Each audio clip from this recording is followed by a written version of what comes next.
Bueno, y vamos a continuar la conversación con Jorge Rojas, economista académico de la Universidad Andrés Bello. Estamos llegando a más el último jueves de economía y emprendimiento del año, Jorge. Y siempre un buen momento para hacer un balance de lo que es el 2023 y qué se viene para el 2024. Desde el punto de vista general, ¿cómo fue este año en materia económica, Jorge Rojas? Bueno, como hemos visto en materia económica, el control de la inflación, ¿cierto? El poder llegar a este 4,8 interanual, tuvo un costo social importante que fue el elevado desempleo que todavía se observa, esta precarización del mercado laboral y un crecimiento económico nulo, ¿cierto? Estancamiento en el crecimiento del Producto Interno Bruto. Y eso, digamos, a grandes rasgos, como lo podríamos sintetizar en términos macroeconómicos. Control de la inflación, ¿cierto? Una reducción en las tasas de interés que sus efectos se van a empezar a observar en el 2024, un elevado desempleo y precarización del mercado laboral con un estancamiento del crecimiento y bueno, a lo que se suma este estancamiento en la productividad que ya trae un par de décadas en el caso de Chile con la excepción, ¿cierto? Del año alrededor de la pandemia, donde producto de la incorporación del teletrabajo y otras tecnologías hubo una mejora, pero fue una cuestión muy puntual. Ahora, y la política, como siempre, es una variable que influye y que nosotros tenemos que tener en consideración porque moldea, ¿cierto?, los marcos en los cuales se desenvuelven los distintos actores económicos. Y lo que vimos fue una actitud, en mi opinión, por parte del gobierno que era bastante recalcitrante, bastante testaruda respecto de sus posturas ideológicas. Vimos mucha ideología en una cantidad importante de políticas públicas y por eso es que cuestiones como la reforma tributaria no pudieron avanzar, la reforma de pensiones tampoco. Y aprovechando, digamos, lo que estábamos conversando en el bloque anterior, ¿cierto?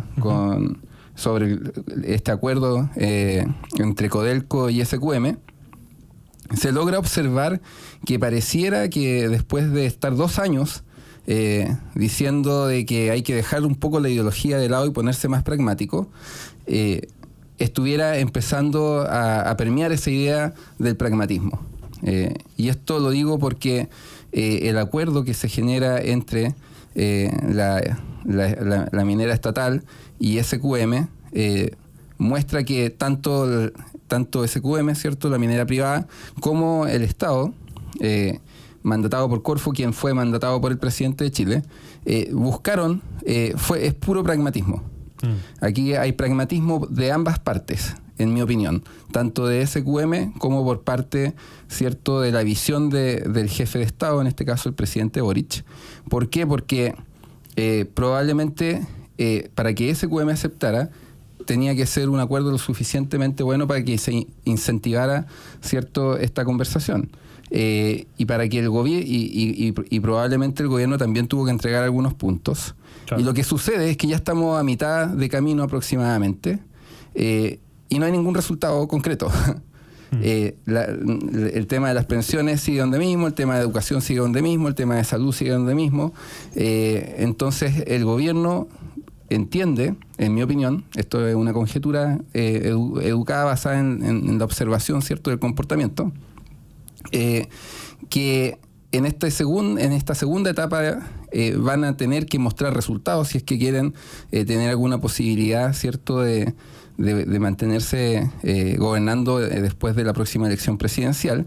Y esto requiere ciertos recursos y requiere también flexibilizar ciertas posturas y poder efectivamente empezar a avanzar y tener una cuestión más pragmática, que yo creo que ese pragmatismo lo vamos a empezar a ver en esta negociación de distintas cuestiones que van a ir amarradas, ya, porque no tienen suficientes votos para pasar todas las reformas que quieran, pero probablemente si negocian con la derecha, la centro derecha, de forma cruzada van a poder efectivamente ir avanzando en algunas cosas y tener que ir cediendo en otras.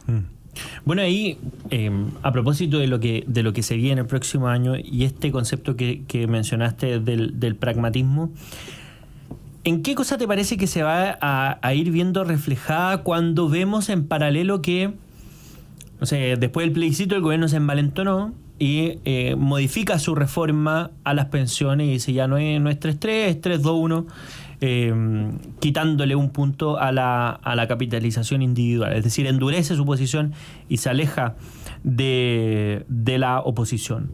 Vemos en la idea del pacto fiscal, sigue tal como antes, lo que obviamente hace complejo porque ya fue rechazado por el Congreso. Sabemos que en un escenario económico actual una reforma de este tipo perjudicaría a la economía, así lo han dicho varios expertos. Entonces, ¿en qué tipo de cosas crees tú que se podría llegar a ver reflejado esta idea de pragmatismo? Claro, yo creo que va a ser un pragmatismo forzoso por la realidad. O sea, si son agentes racionales, que yo creo que en su mayoría sí lo son, producto de que su interés es mantenerse en el poder, ¿cierto? Salir reelectos en distintas elecciones. A mi parecer, la postura, ¿cierto?, respecto de la reforma de pensiones, que básicamente es una propuesta más dura que la inicial, claro, obedece a esta suerte de sobreoptimismo que se da producto de la victoria del en contra en el plebiscito, pero que al igual como pasó con las acciones de SQM, que hoy día saltaron un 7%, pero después retrocedieron a un 2,4%. Es como esta ola de optimismo inicial, ¿cierto? Lo que Akerlof, inspirado por Keynes, llamaba el espíritu animal, ¿cierto? El animal spirit, que se genera esta oleada de optimismo, pero después entra la racionalidad a tener un rol.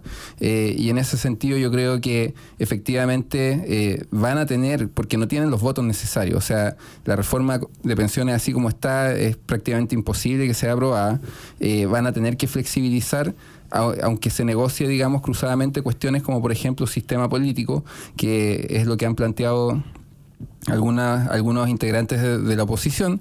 Entonces, se va a tener que hacer de esa forma.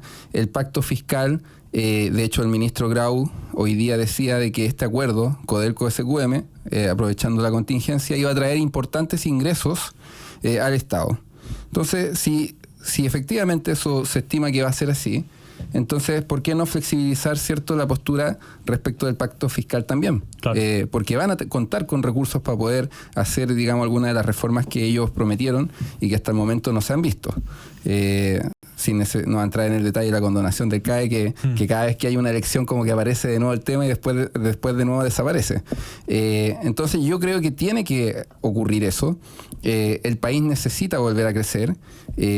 Lo que decía, digamos, el invitado anterior, efectivamente no se habló de crecimiento durante estos 2 años y por eso es que el crecimiento que tuvimos el primer año de gobierno fue casi por inercia, y este año que se necesitaba, ¿cierto?, una acción bien dirigida por parte del gobierno, vamos a estar con un crecimiento del 0%.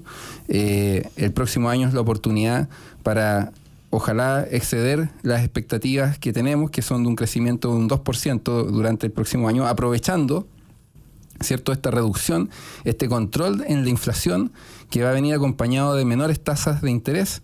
Entonces, si nosotros somos capaces de aprovechar esto, este momentum que traemos, a lo mejor podríamos crecer incluso más. Claro. Pero también para eso es importante que los ministros cumplan, ¿cierto?, con sus palabras, donde recordemos que el ministro Grau dijo que iba a ingresar una serie de reformas relacionadas con la permisología durante el 2023, y mañana el último día del año, y hasta donde yo sé eso no se ha ingresado todavía. ¿Ya? Entonces, pero todavía queda un día, así que... Pues, cualquier cosa puede pasar. Bueno, el año pasado, al último día, indultaron a varias personas, así que quizás pueden hacer algo hasta el último día. Pero, por ejemplo, eso es otra señal, porque se dieron todos esos indultos y ahora se negaron indultos. Sí. Entonces, y se jactan de haber negado los indultos ahora. O sea, el ministro de Justicia... Exacto, hay una suerte de orgullo de poder abrazar eso. Entonces yo creo que la realidad es el mejor aliado, ¿cierto?, de la ciudadanía, en el sentido de que estos golpes de realidad, a pesar de haber tenido, digamos, este éxito en el plebiscito, que finalmente parecía un plebiscito sobre el gobierno más que de la propuesta constitucional, pero que ese efecto ya se disipó. ¿Sí? Yo veo que ya está bastante disipado y que el pragmatismo debería empezar a dominar, y eso también lo vemos con la información que se revelaba esta mañana, me parece, respecto del cambio de una de las jefas de comunicación del Palacio de Gobierno. Entonces, las ganas de mantenerse en el poder, ¿cierto? Y ser reelecto, en algunas ocasiones pueden superar a esta aspiración ideológica que inicialmente tenía el Frente Amplio, además de la noticia que explotó también respecto de la disolución que estaba pidiendo el CERVEL sobre comunes. Y ahí, a propósito del pragmatismo, yo creo que en algún momento le va a pasar la cuenta. Yo sé que la izquierda en general tienen esta posibilidad de moverse más rápido, pero nosotros sabemos que el principal opositor del gobierno durante el primer año fueron ellos mismos, las cosas que dijeron antes. Pero a propósito de este acuerdo, SQM, Codelco, todas las cosas que dijeron de SQM, todas las cosas que dijo el propio presidente de SQM, a tal punto que atacaron al PPD de forma muy dura por bueno, todo lo que ya sabemos respecto al financiamiento de la política. Sabemos también que se referían despectivamente a quienes hacían acuerdos con ellos. Y en este escenario, Boric en la oposición hubiera sido implacable.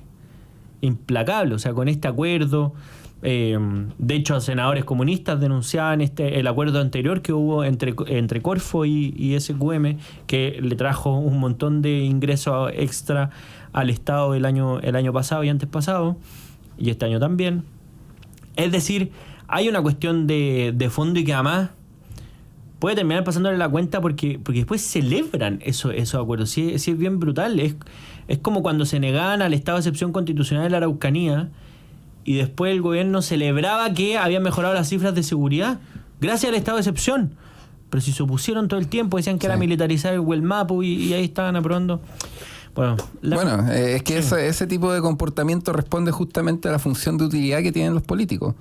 O sea, es cuestión de ver también lo que pasa en Argentina, que a mí no me sorprendería que observáramos un fenómeno quizás no igual en magnitud, pero sí similar en su forma, de que, o sea, con Alberto Fernández, una inflación por las nubes, un peso argentino totalmente depreciado en el suelo, o sea, una serie de restricciones a la economía, y no habían protestas.